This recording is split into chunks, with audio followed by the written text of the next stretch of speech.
We're Negan. Yeah.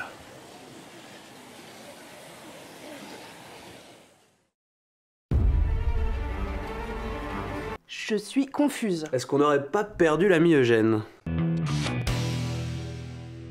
Salut à tous. Salut. Bon, comme d'habitude, on commence avant de rentrer dans le vif du sujet avec notre petite campagne Ulule. N'hésitez pas à cliquer sur le lien, il sera en bas de la vidéo. Si vous pouvez y faire un tour, ça nous aide, je vous en supplie. Et si vous pouvez pas donner, n'hésitez pas à partager, parlez-en autour de vous. Ça nous file un bon coup de main quand même. Bon, on en revient à The Walking Dead. Qu'est-ce que t'as pensé de cet épisode, Valérie? Bah écoute, c'est un épisode qui était intéressant. Bon, on l'avait vu dans les épisodes précédents, on était très centré sur Rick qui se préparait au combat face à Negan. Là, on est chez les Saviors. Ouais.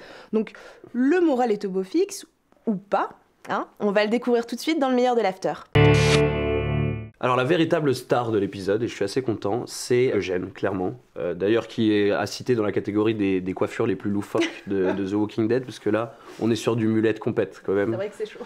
Eugène qui reprend un peu les mêmes schémas qu'il nous avait fait dans l'histoire et dans les précédents épisodes de Walking Dead, où il nous montre que c'est quand même un peu le maître du mytho, quoi. Oui, c'est vrai. Il a déjà fait le coup, petit rappel avec Abraham, Rosita Co, où il avait fait croire que c'était un important scientifique, qu'il avait peut-être participé à des programmes un peu obscurs, etc. Et qu'il avait une solution pour peut-être trouver un remède à cette maladie qui touche l'humanité. C'est ça, mais c'est un peu son truc en fait. Oui, c'est Eugène, de faire ça. croire qu'il est vital et hyper important au groupe pour que, justement, on ne pense pas à sa faiblesse physique et sa faiblesse d'initiative, etc. Et donc, on n'ait pas envie de le sacrifier. C'est son moyen à lui de survivre, hein. On ne peut pas non plus trop lui reprocher, hein. C'est son atout, Chacun c'est joue son avec moyen de ses se armes. protéger. Et il recommence ensuite avec Negan, on l'a vu dans l'épisode.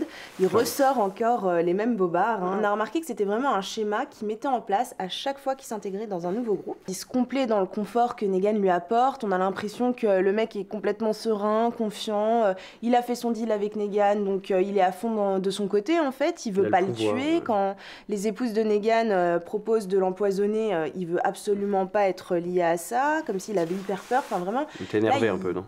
Ouais, et puis il se complaît quand même dans cette espèce de C'est le confort, pouvoir. quoi, T'as comme l'impression je le que disais. t'as l'impression qu'il a, comme il a une once de pouvoir qu'il avait pas vraiment dans le groupe de Rick, parce que Ouais. il est toujours passé un peu pour le boulet super intelligent, mais ils exploitaient pas trop ses talents. Et là, enfin, il tombe sur quelqu'un qui lui dit: putain, tu vas m'être utile, t'as des idées, qu'est-ce que tu penses de ça? Tiens, je te donne une chambre Ouais, avec il tout ce prend que la tu veux. confiance, Ouais. quoi. Ça reste Eugène, ok, il est lâche, mais il est aussi très intelligent, donc est-ce que c'est vraiment de la lâcheté? Est-ce qu'il est vraiment comme ça? Ou est-ce qu'il a un autre plan derrière la tête? C'est un peu toute la question, parce que Eugène, de toute façon, c'est un peu le symbole de The Walking Dead. Chacun se débrouille avec ses armes pour survivre. Lui, ce sera clairement pas la force physique, ce sera pas le courage ou je ne sais quoi, parce qu'il dit clairement que c'est un lâche, c'est son intelligence. Donc est-ce que son intelligence est à ce point développée pour qu'il fasse croire plus ou moins à Negan que, ok, il va l'aider à fabriquer des balles, il va l'aider à s'occuper de ses rôdeurs pour se protéger, etc. Et c'est cette scène de fin où on voit le plan avec Dwight, Ouais. qui sont quand même les deux personnages qui, du moins dans cet épisode, sont en train d'hésiter sur leur allégeance ou pas à Negan.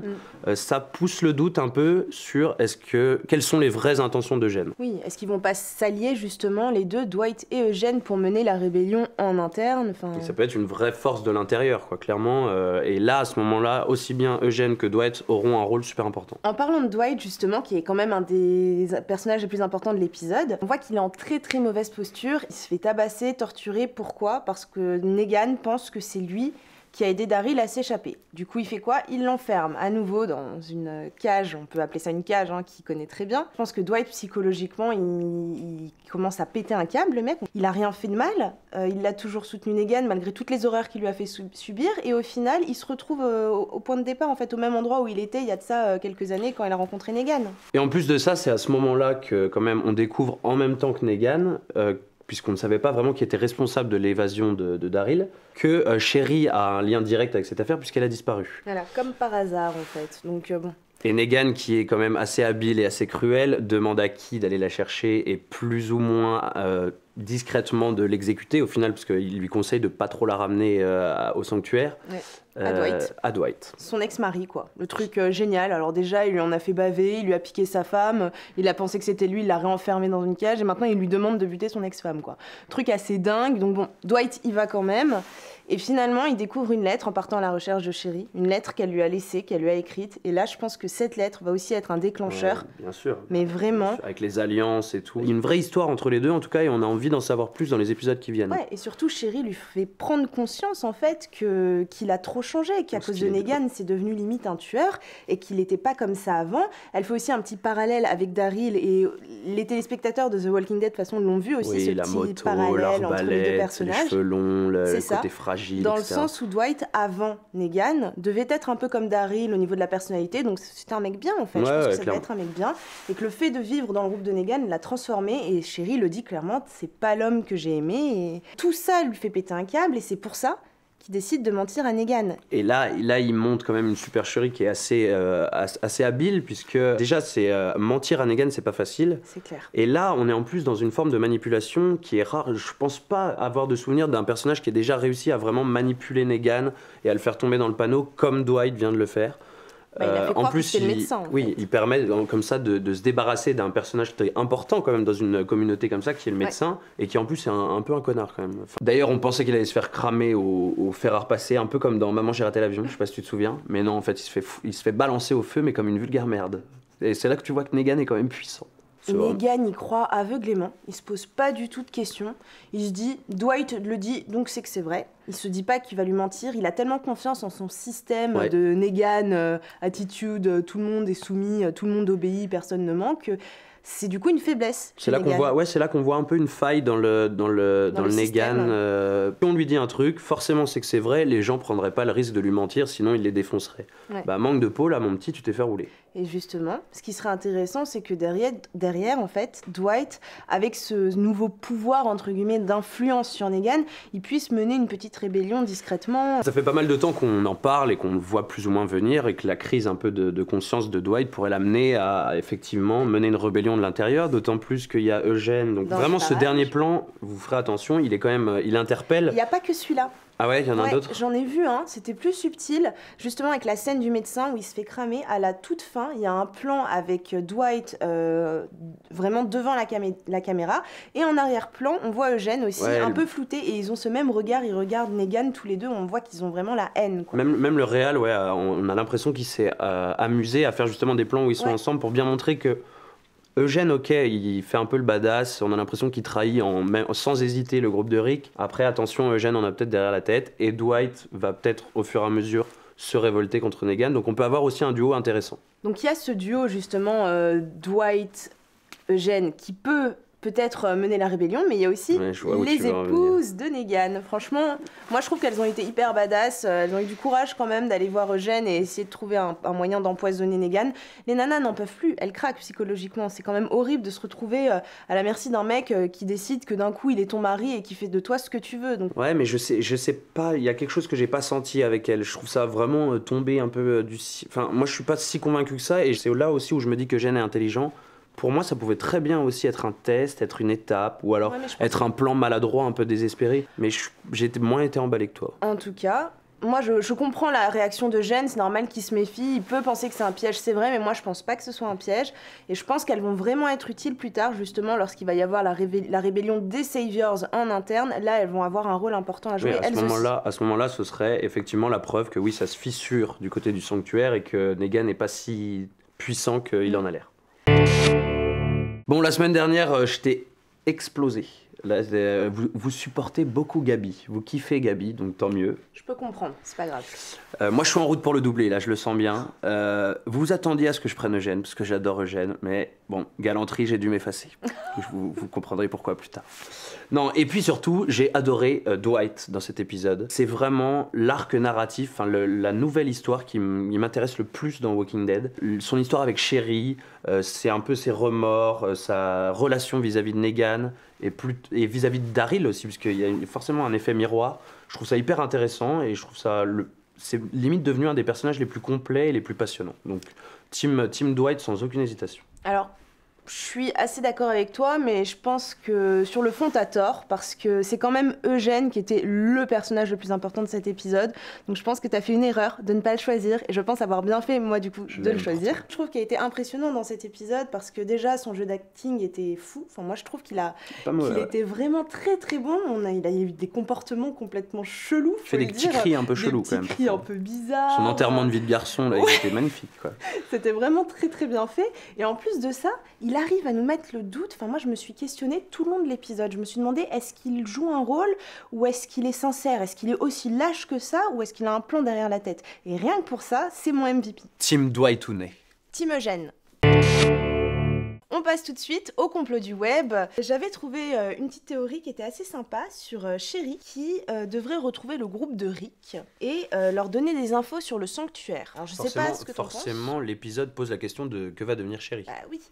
Moi je pense que c'est fort probable. Je la vois bien faire un truc comme ça, peut-être rechercher Daryl dans un premier temps parce que c'est elle qui l'a sauvée. Elle s'inquiète un peu aussi parce que dans la lettre elle explique qu'elle va pas survivre très longtemps, enfin qu'elle ne pense pas réussir à survivre très longtemps. Donc à voir. J'ai un peu de mal à savoir quel va être son destin à elle, si vraiment ça peut devenir, ça a le potentiel de devenir un personnage important de la série. Ouais, en tout cas, je pense pas qu'elle va disparaître définitivement. J'ai vu des gens qui disaient bon bah c'est la fin de Sherry, on la reverra plus et tout. Non, je pense pas que ça se réglera comme ça. Elle va forcément rejoindre Rick à un moment. Je pense qu'il va y avoir une histoire comme ça parce que de toute façon Negan la recherche. Enfin, il ne la cherche pas puisqu'il pense qu'elle est morte. Mais s'il tombe sur elle, clairement ça va mal se passer. Donc mieux vaut aller chercher un petit peu d'aide ailleurs. C'est la seule personne qui connaît, enfin qui peut dire exactement à Rick à quoi ressemble le sanctuaire, le lieu. Quels sont les détails de leur vie en commun. Parce que ça soit Carl ou Daryl, ils ont vu que un petit aperçu de ce que c'est. Elle y a vécu, elle le connaît par cœur. Donc effectivement, ça peut être un atout pour Rick. T'as autre chose en théorie? Je suis en train de regarder, j'avais un truc, il y a un truc qui est plus large, qui tourne beaucoup aussi, c'est, comment dire, le poids qu'a pris Negan fait qu'on se pose une question, et qui est assez bien trouvé, c'est est-ce que Negan, au final, ce serait pas le vrai personnage principal de The Walking Dead, ou en tout cas... si on change de perspective, est-ce que ça peut pas devenir un good guy, tu vois? Là, on suit Rick depuis le début, donc forcément, on se dit, voilà, c'est le héros, c'est le gentil, et Negan est le méchant. Mais chacun des personnages a aussi un côté... Enfin, ils ont quand même massacré 40 mecs de Negan avant que Negan fasse une riposte. Ouais, c'est vrai que ce sont eux qui ont commencé vraiment le massacre, mais après, la notion de bien et de mal dans The Walking Dead, de toute façon, elle est un peu floue. Il n'y a pas vraiment de gentil ou de méchant, c'est juste des êtres humains qui sont...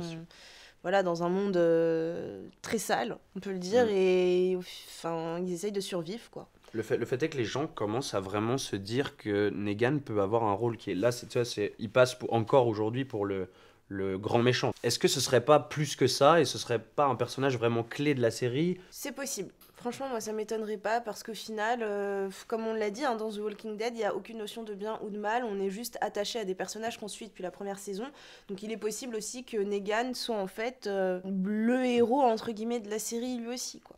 Affaire à suivre. Ouais. J'ai un dernier tweet assez rigolo.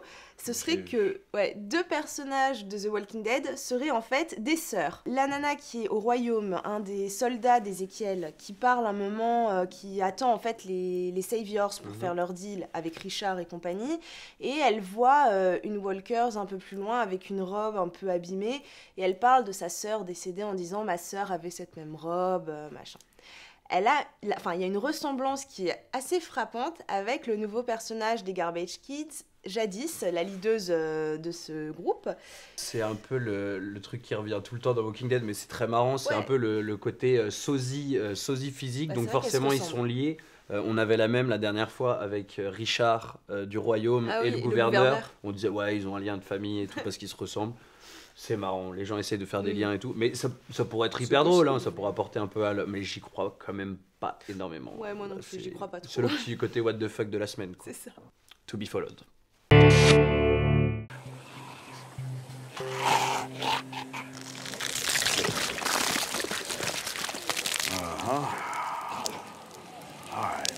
Pour moi, c'est clairement une mauvaise idée de délaisser le rôle des rôdeurs dans The Walking Dead. Ça fait plusieurs saisons, je dirais même, que les showrunners se sont lancés dans le trip où maintenant, le plus important, c'est l'affrontement entre les hommes et les rôdeurs sont passés au second plan, ils vont d'un endroit à un autre, ça pose plus de problème, il n'y a plus de horde.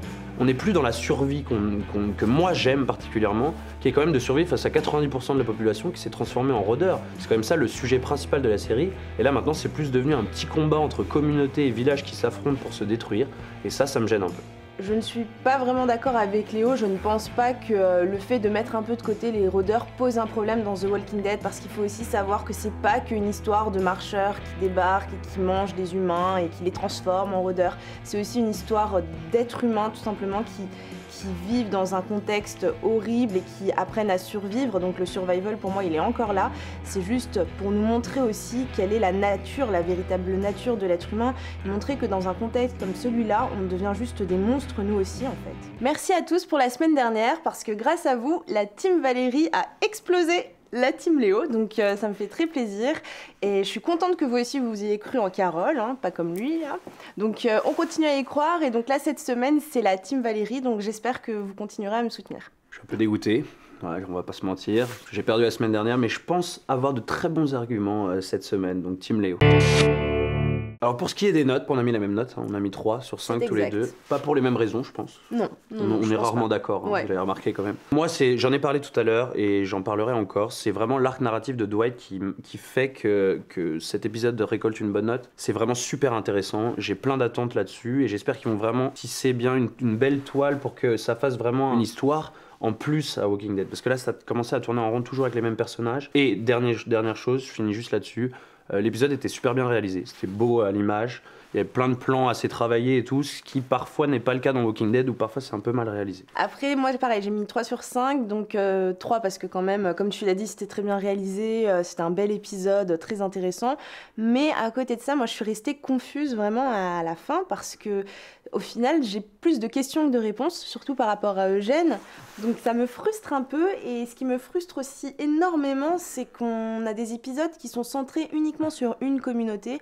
J'aime bien avoir des épisodes dans The Walking Dead où il y a de multiples intrigues dans différentes communautés, où on voit à la fois Negan, où on voit un peu de Royaume, un petit peu de Rick, enfin voilà. Du coup, on sent que ça avance. Mais la semaine prochaine, apparemment, ce sera un peu la même chose, c'est-à-dire qu'on sera focus sur une seule et même communauté, mais qui sera cette fois sur la route, donc c'est un peu plus cool. C'est Rick et Michonne. Il y a plusieurs scènes où on les voit ensemble, en train de faire l'amour, après en train de se battre, après en train de chercher des armes. Enfin vraiment, c'est le couple, le duo Michonne-Rick. Alors, faut voir. J'espère que ça va pas être trop souvent. Pas trop de cul parce que moi, il me gêne. Les deux.